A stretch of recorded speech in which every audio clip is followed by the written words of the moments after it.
आप सभी का स्वागत है। साथियों, आज के इस वीडियो में हम बात करने वाले हैं कि भारत में सरकारी नौकरियों में महिलाओं को आरक्षण कैसे मिलता है। Women reservation in government job in India आज का हमारा टाइटल है। साथ ही हम बात करने वाले हैं वर्टिकल और हॉरिजॉन्टल रिजर्वेशन क्या होता है, महिला हो या पुरुष हो। हॉरिजॉन्टल वर्टिकल रिजर्वेशन का मतलब क्या होता है, अभी भारत में इन दोनों में से कौन सी व्यवस्था चल रही है, और साथ ही हम ये भी बात करेंगे कि क्या वास्तव में महिलाओं को आरक्षण से कोई फायदा मिलता भी है या नहीं भी मिलता है। लास्ट में इसका हम निष्कर्ष भी निकालेंगे, कोई ना कोई कंक्लूजन पर पहुंचेंगे। और यदि आप मेल कैंडिडेट हैं तब भी इस वीडियो को जरूर देखना, क्योंकि महिलाओं के अपेक्षा या महिलाओं से ज़्यादा इस वीडियो का महत्व पुरुषों के लिए होता है। क्यों जरूरी होता है, जब आप कंप्लीट पूरा वीडियो लास्ट तक मेरे साथ देखेंगे तो आपको सारी बातें समझ में आ जाएगी। वास्तव में महिलाओं से पुरुष को कैसे फायदा मिल जाता है आरक्षण के मामले में, इस पर हम बात करने वाले हैं। आइए दोस्तों, टॉपिक को शुरू करते हैं। कंप्लीट मेरे साथ बने रहना, एक एक चीज़ देखना। जब सारी चीज़ों से सहमत हो तो वीडियो को लाइक करना और मुझे कमेंट करके ज़रूर बताना। वैसे आरक्षण पर दोस्तों मैंने एक वीडियो पहले से दिया हुआ है, इस वीडियो के डिस्क्रिप्शन में उसका लिंक है, उसको भी आप जरूर देखिएगा। आपको वर्तमान आरक्षण व्यवस्था वहाँ से समझ आ जाती है। दोस्तों, एक बार हम मोटा मोटी एक एनालिसिस करते हैं कि भारत में अभी जो रिजर्वेशन की व्यवस्था है वो है कितनी, हम इस पर बात करते हैं।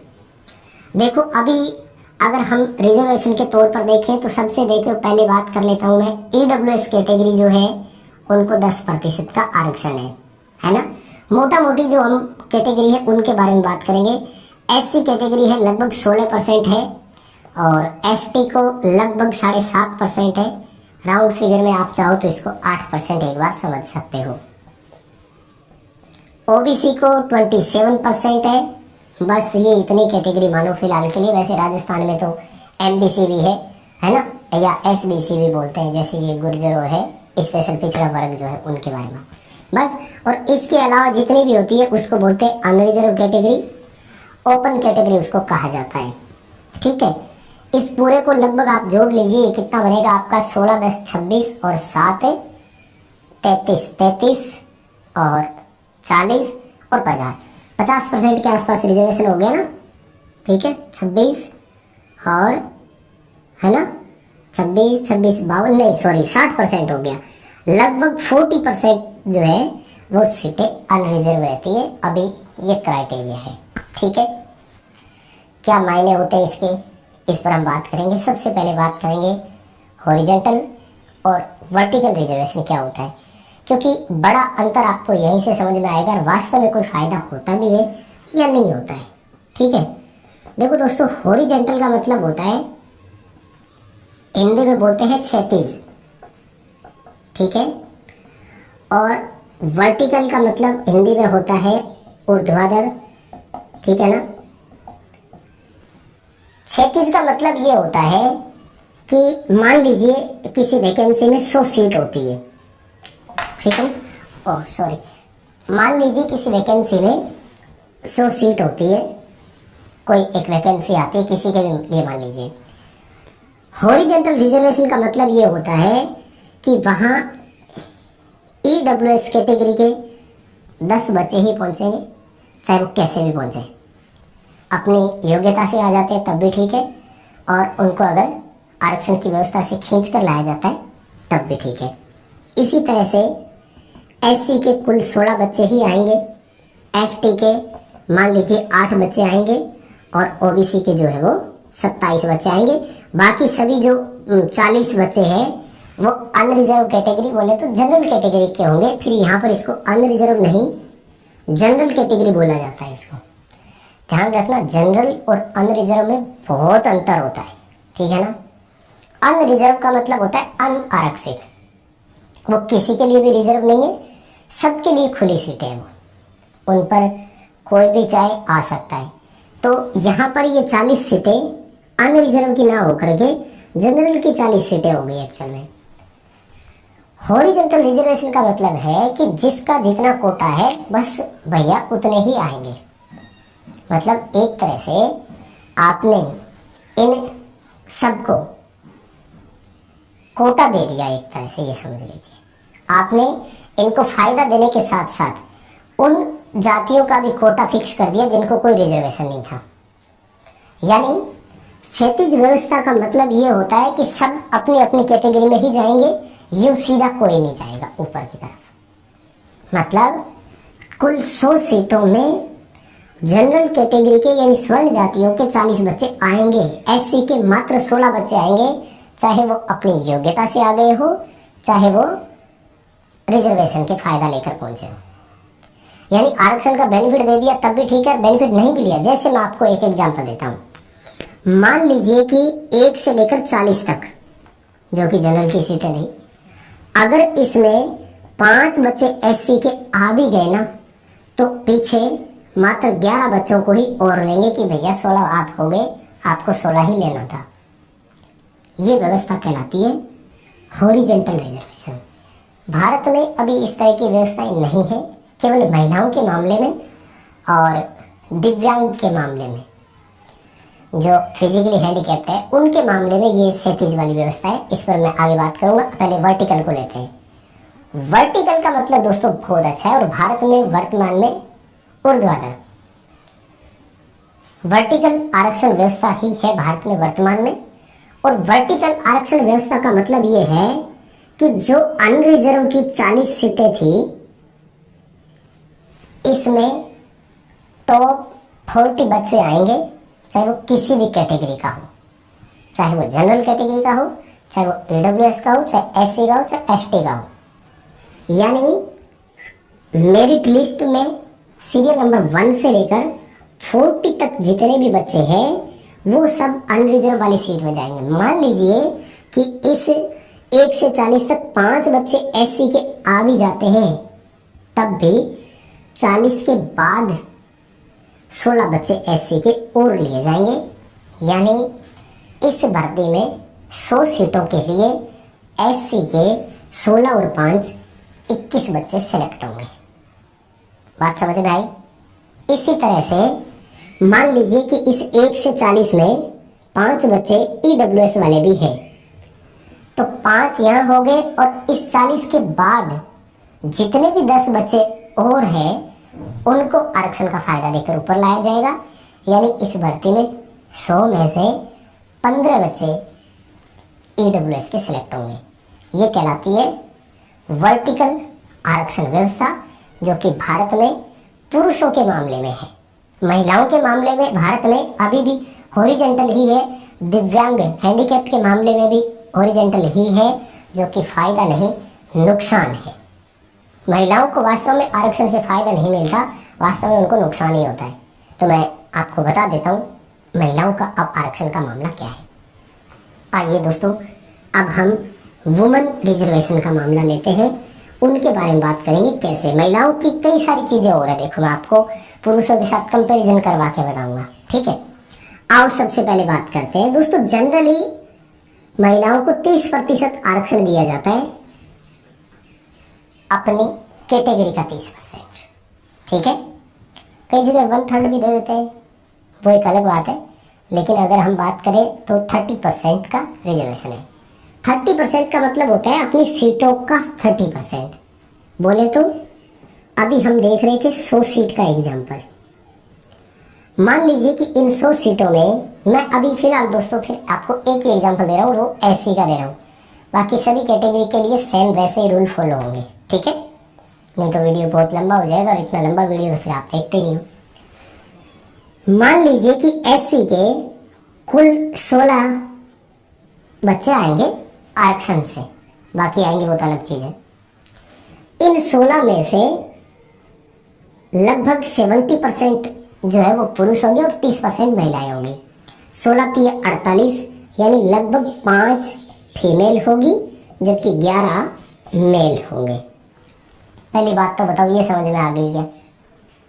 ठीक है, 11 मेल होंगे और 5 फीमेल होंगी, यानी 5 महिलाएं एससी की आएगी। लेकिन अब ये प्रॉब्लम है दोस्तों, इन 100 सीटों में एससी की 5 ही महिलाएं आएगी, चाहे वो अपनी योग्यता से पहुंच गई हो, चाहे वो आरक्षण का फायदा लेकर पहुंच गई हो, ऐसी ही महिलाएं मात्र 5 ही होगी।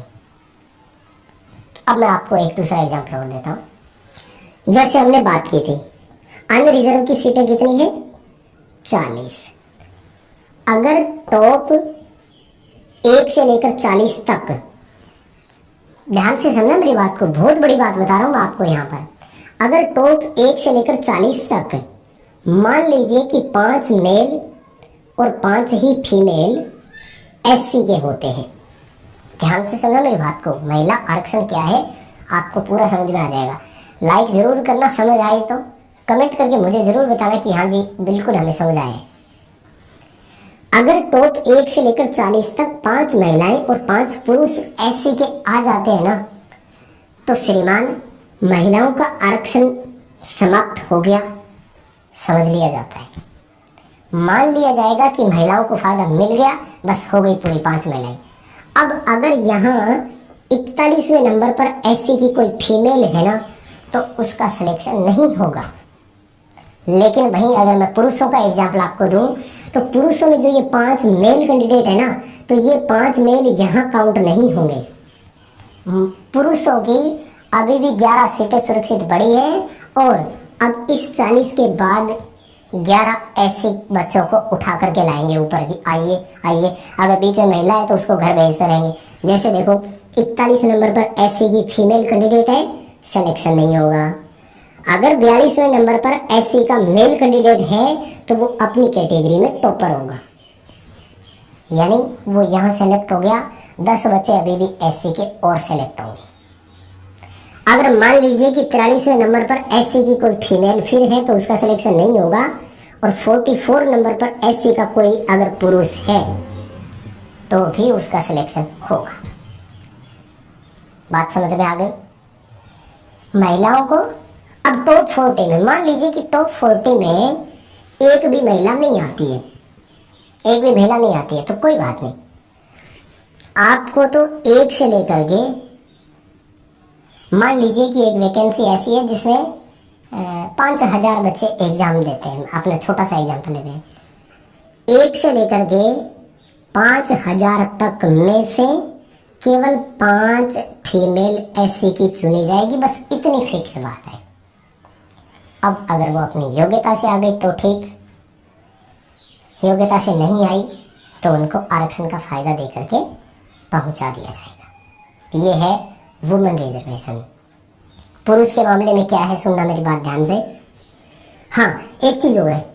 अगर मान लीजिए कि इन 1 से 40 में